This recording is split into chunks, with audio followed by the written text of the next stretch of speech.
Hola, bienvenidos nuevamente a Paradigmas Psicopedagógicos Contemporáneos.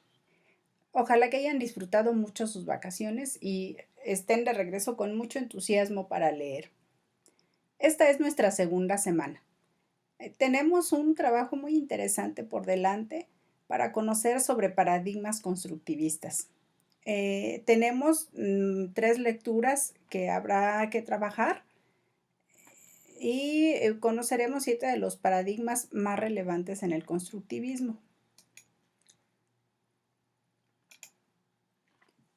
Si recuerdan el trabajo que hicimos la semana anterior, nos llevó a coincidir o a consensuar, tras la lectura de algunos artículos, que un paradigma es un modelo explicativo acerca de una realidad. En este modelo, lo que se trata es de explicar, reflejar cada una de las partes que ocurren en un fenómeno, como por ejemplo en el fenómeno educativo.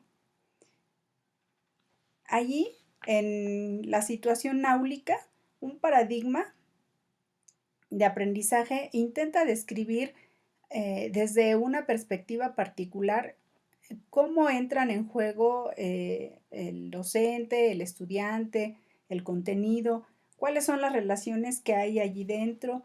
Un paradigma nos provee también de nombres particulares para nombrar las acciones y los actores e intenta ofrecernos un método de trabajo para lograr que el estudiante aprenda. Aquí la condición interesante o importante es que podamos desde esa teoría desentrañar cuál es el modelo con el que debiéramos trabajar para lograr los objetivos de aprendizaje.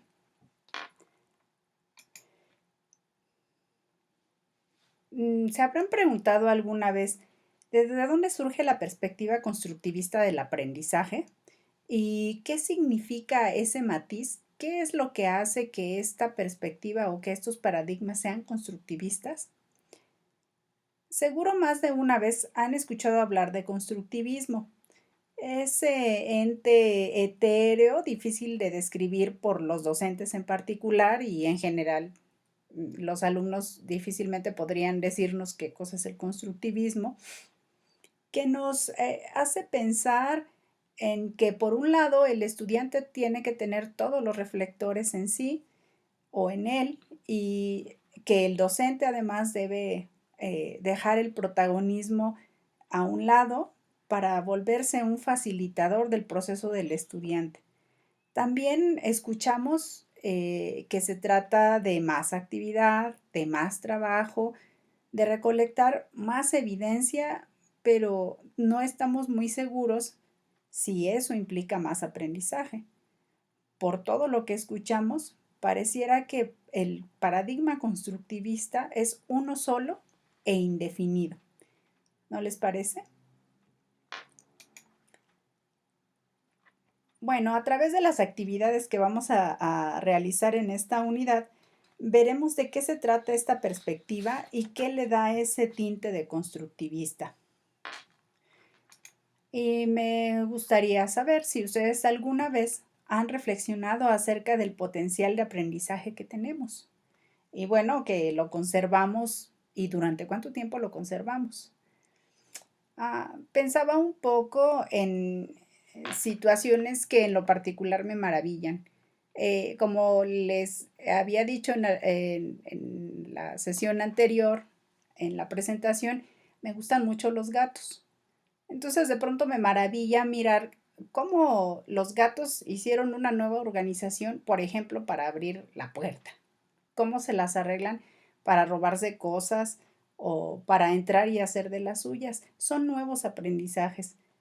Me maravilla también mirar cómo alguna otra mascota, como un loro, por ejemplo, aprende un nuevo repertorio de palabras picantes. Y desde luego se habrán maravillado ustedes muchas veces con el desarrollo de un bebé humano. Miramos cómo en muy pocos años logra aprender un lenguaje materno y si nos empeñamos, aprende a lo mejor dos lenguas, aprende reglas sociales, en fin. pero no sé si hayamos reflexionado, ¿y qué pasa con el resto de nuestra vida? Bueno, pues aprendemos y seguimos aprendiendo. Ahora mismo lo estamos haciendo. En este curso ustedes están aprendiendo y yo estoy aprendiendo. En su rol de estudiantes, ustedes aprenden y en mi rol de docente, mi tarea es facilitar el proceso de aprendizaje para ustedes. Entonces, esto es parte de lo relevante de estos paradigmas. Dentro de la escuela, para los procesos formativos escolarizados, saber cómo aprendemos nos ayuda a optimizar ese aprendizaje a través de los procesos de enseñanza. ¿Notan lo interesante que es este trabajo? Y bueno, aquí la pregunta de los 64,000 pesos, como el programa antiguo de los 64,000, ¿cómo hacemos para que el estudiante aprenda? Quizá esta sea una de las preguntas más frecuentes entre los docentes.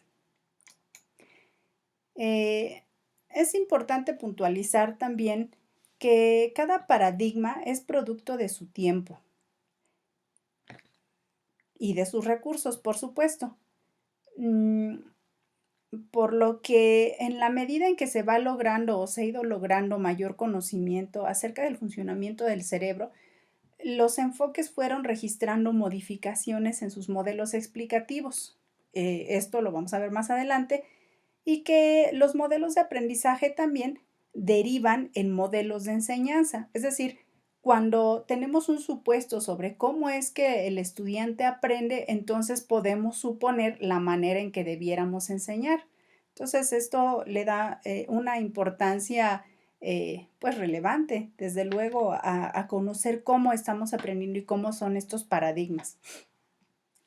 Hernández y Díaz nos recuerdan, por ejemplo, que a lo largo del tiempo los estudiosos de este tema han mirado como tres formas diferenciadas de la manera en que ocurre el aprendizaje en el aula. Bueno, ellos nos dicen que se ha migrado de un paradigma conductista en que el profesor refuerza las conductas del estudiante, que muestra lograr algún aprendizaje o alguna modificación conductual, a llevarlo a procesar una cantidad importante de información y finalmente en lo reciente del trabajo de los paradigmas educativos hacia la orientación de los procesos cognitivos del estudiante para aprender. Por otra parte, el estudiante ha migrado también de ser un receptor de información a ser un procesador de información y en la actualidad a ser un constructor o un elaborador de su propio conocimiento. Así pues, la transición entre los procesos de enseñanza y aprendizaje ha pasado de centrarse en el profesor a dejarle todo el protagonismo al estudiante. Bueno, antes de revisar cómo se ve el constructivismo,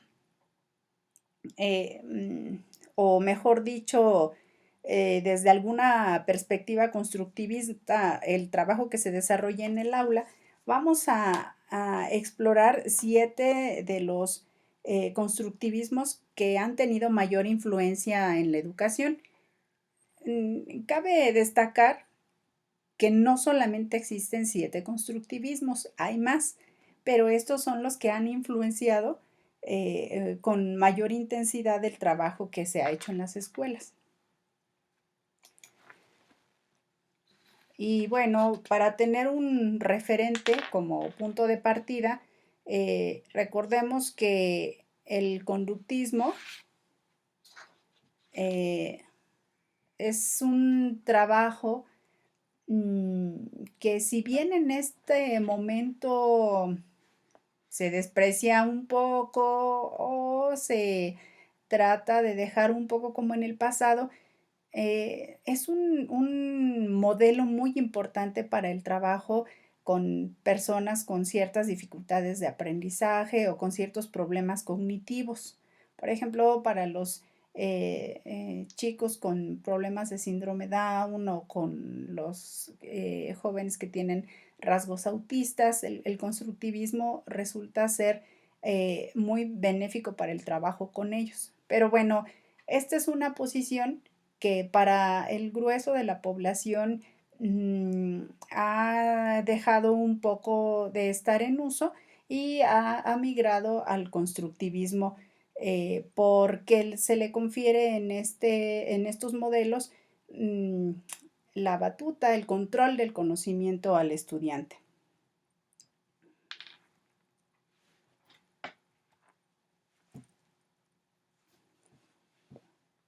Bueno, otra cosa que quisiera destacar es que las teorías del aprendizaje ya cuentan en su haber con más de 100 años de investigación y que para la oleada constructivista que se registró en los 80s y además con un impacto muy fuerte en los programas educativos del Plan Nacional de Educación, ya se contaba con mucho trabajo previo. Entonces, el surgimiento de todas estas corrientes constructivistas con el trabajo de Jean Piaget a la cabeza, pues inicia justamente en los 80s con el interés de saber cómo surge el conocimiento en las personas que están aprendiendo y cómo éste modifica al sujeto aprendiente.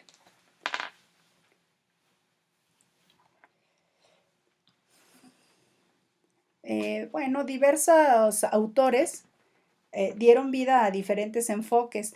La convergencia entre estos que vamos a mirar, entre estos 7 y otros, por supuesto, es el cambio entre un sujeto pasivo a un sujeto activo responsable de su propio conocimiento.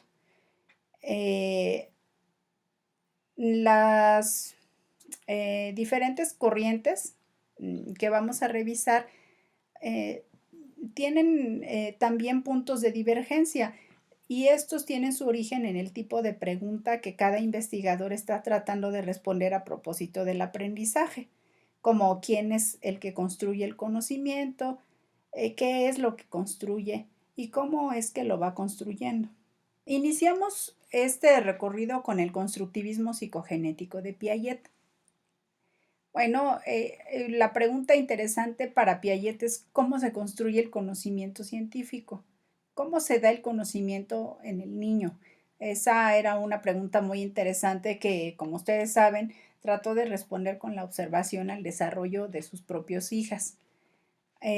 Algunos de los conceptos importantes del trabajo de este biólogo y psicólogo tienen que ver con la equilibración y la desequilibración de estructuras y esquemas cognitivos. Dentro de las aportaciones importantes a la educación están estos estadios en los que está dividido el desarrollo de los niños y que vemos reflejado además en el trabajo que se hace en las escuelas.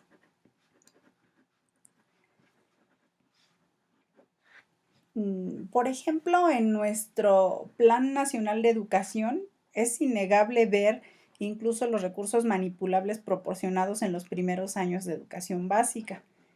Este es un recordatorio sobre la construcción de conocimiento a través de la interacción entre el sujeto y el objeto. Y para que conozcan más a fondo y de las propias palabras del autor, revisen el video que aparece en la liga de esta página. Ausubel enriquece el trabajo docente con su teoría de la asimilación. En el paradigma que él nos ofrece, nos provee de un método de trabajo para favorecer el aprendizaje del estudiante. El punto de partida, ustedes deben tenerlo presente, es la identificación del conocimiento previo. Pero también nos dice que si no tenemos un conocimiento previo, debemos generarlo a través de un organizador previo o de organizadores previos para tener entonces desde dónde engarzar lo nuevo. Y se transita a través de la recursividad multicontextualizada hasta la validación del conocimiento. Y bueno, la recursividad multicontextualizada no es otra cosa que ir repitiendo en diversos contextos y un poco en sentido de incrementar la complejidad del conocimiento, lo que queremos que el estudiante aprenda, es decir, proveerle de diferentes escenarios, de diferentes contextos, este mismo contenido para facilitar su aprendizaje, así hasta llegar a la validación de conocimiento. Un ejemplo explicativo acerca de cómo funciona este modelo.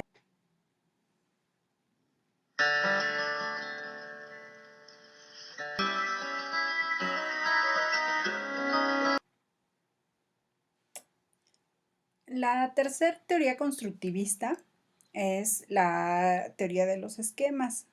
Este es un constructo derivado del modelo psicogenético piagetiano y enriquecida por Barrett. Aquí lo relevante es la forma en que se estructura el conocimiento y cómo esto se puede apoyar de mapas, no sé, de planos y cómo la información se acomoda y va modificando las estructuras de conocimiento que ya posee el estudiante. Para conocer más acerca de esta teoría, veamos el...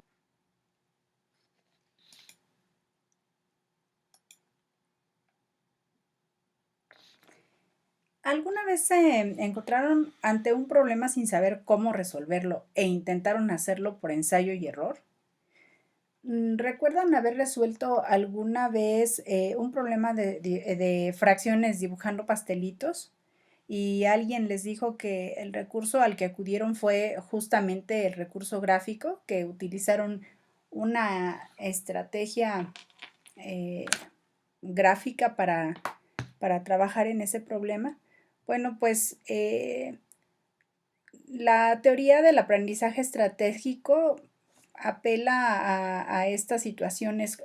¿Cuáles son las estrategias con las que trabajamos para resolver nuestros problemas cognitivos y cómo abordamos cada uno de ellos cuando nos enfrentamos en una situación de aprendizaje escolar?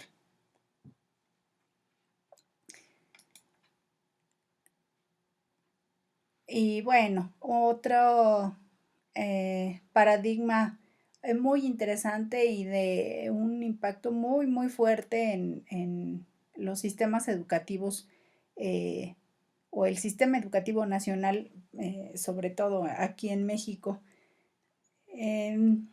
Diría Vygotsky que somos humanos por nuestra conciencia y los actos volitivos que nos permite ejercer, como usar la palabra a manera de herramienta para comunicar y conocer nuestros pensamientos.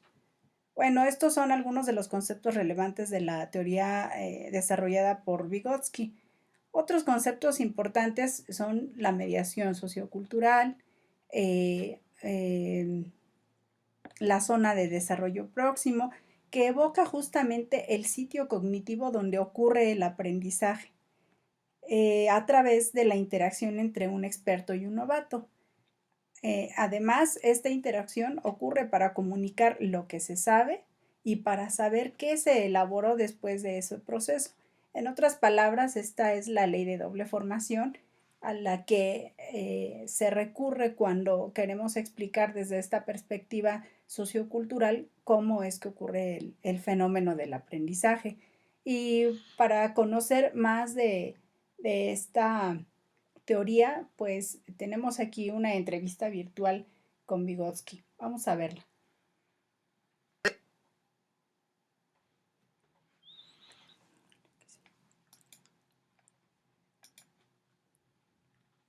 En un posicionamiento que privilegia el razonamiento, la actividad mental, se encuentra el constructivismo radical de Glaserfeld. En esta En educación, esta perspectiva deja al maestro en una posición más bien expectante respecto del aprendizaje del estudiante, dado que el objetivo educativo puede diferir considerablemente de la construcción del estudiante. Es decir, aquí lo que importa es lo que el estudiante puede lograr en su aprendizaje de forma individual a través de los procesos cognitivos internos propiamente del estudiante. Aquí no es relevante para nada el entorno, el contexto en el que se desarrolla, es básicamente el trabajo intelectual del estudiante el que entra en juego. Y en oposición extrema al está el constructivismo social. Aquí se es gracias a la colectividad social, a través del lenguaje, de la comunicación y del consenso de la cultura dentro de la que se vive. Este eh, trabajo que tiene más que ver con estas cuestiones sociales, bueno, pues está representando a la cabeza Kenneth Yergin. Aquí un video para conocer un poco acerca de esta teoría. Bueno, ese video es muy interesante. Les invito a que vean completa la conferencia. Les va a dejar un buen sabor terminar de verlo. Y para continuar con el desarrollo de esta unidad, ya revisados los 7 paradigmas constructivistas, vamos hacia el diseño instruccional. A ver, profesores, ¿recuerdan haber visto algún programa operativo, un plan de clase o algún documento de estos donde quedan registradas las actividades o las acciones a desarrollar en favor del aprendizaje? ¿Y recuerdan haber identificado en ellas algún paradigma o rasgos de alguno de ellos en la forma de desarrollar la clase? ¿Qué elementos entran en juego en el diseño instruccional? Bueno, seguramente ahora y después de haber revisado los paradigmas, ya les será más fácil ubicar algún elemento, algunos rasgos de ellos y probablemente también se den cuenta que no siguen un paradigma específico, sino como una mezcla entre lo que les parece conveniente de cada uno de ellos para desarrollar la clase. Bueno, pues todas estas cosas las vemos o todas las empleamos en el diseño instruccional que cabe señalar requiere al menos de unos elementos básicos. Aquí vemos los 4 elementos fundamentales con los que según Serrano y Pons se trabaja dentro del diseño instruccional.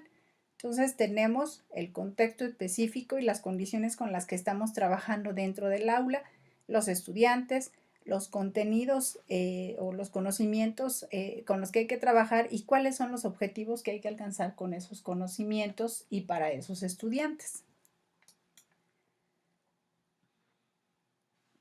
Según Serrano y Pons, el diseño instruccional puede tomar 6 configuraciones diferentes, ya sea que inicien con el estudiante, con los objetivos o con los contenidos, y con cualquiera de esos 3 puntos de partida organizan 3 diferentes categorías sobre cómo pueden mirarse estos diseños instruccionales.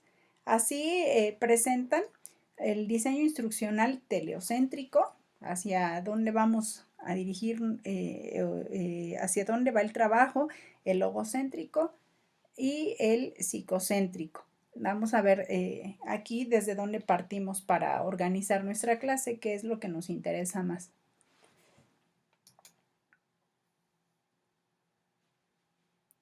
El diseño instruccional es más o menos reciente, se empieza a trabajar con él en los años 70, 80, pero quizá ustedes recuerden que el diseño instruccional para nosotros suena más nuevo, como entre a finales del 90 y principios de este siglo. ha tomado como mucho más auge este trabajo, aunque bueno, como vemos ya tiene algo de historia y ha ido transitando de el trabajo entre el objetivo y de aprendizaje y el contenido por aprender hasta en este momento trabajar con la conceptualización de cómo operan los procesos de enseñanza y aprendizaje. Y justamente para esto, para poder visualizar cómo funcionan estos procesos de enseñanza-aprendizaje, estos autores nos hablan de una unidad de análisis o de un espacio, un triángulo que llaman didáctico o interactivo o triángulo pedagógico, le llaman otros, que está formado por tres aristas: el estudiante, los contenidos y el profesor. Algunas veces se encuentran unos en la base y otros en la cúspide, pero lo relevante de esto son las relaciones que ocurren dentro de ello y a propósito del contenido a desarrollar dentro del salón de clase.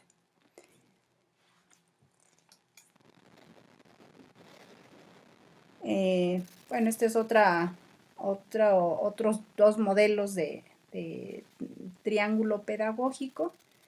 Por cierto, y a propósito de que aparece el triángulo o la perspectiva de Saint-Noch, él es un autor partidario de que el docente sea investigador dentro del aula a propósito del propio fenómeno educativo y formula un paradigma de investigación al que le llama investigación-acción precisamente, que dice él que es muy útil para el trabajo del docente en el aula e ir corrigiendo su trabajo cotidiano. Entonces, bueno, pues es un elemento ahí interesante para que en otro momento, si lo consideran pertinente, lo revisen. Bueno, entonces, en este contexto del diseño instruccional, Serrano y Pons definen la instrucción como un proceso en el que alguien enseña algo, de alguna manera a alguien que espera algo, en un contexto instruccional, con un propósito, tratando de alcanzar unos resultados que serán evaluados. Los paradigmas constructivistas aquí podrían dar significado a las cursivas que están aquí en rojo en esta diapositiva y bueno, cada uno de los paradigmas nos diría cómo se ve cada uno de esos elementos y cómo debiéramos trabajar con cada uno de ellos de acuerdo al modelo que nos proponen para desarrollar nuestras actividades de enseñanza para favorecer el aprendizaje. Y bueno, ya para cerrar el tema de trabajo de esta segunda unidad, está pues ahí en la mesa la crítica de Ibáñez. Según Ibáñez, el saber es un fenómeno sin posibilidad de interacción con el docente ni el estudiante.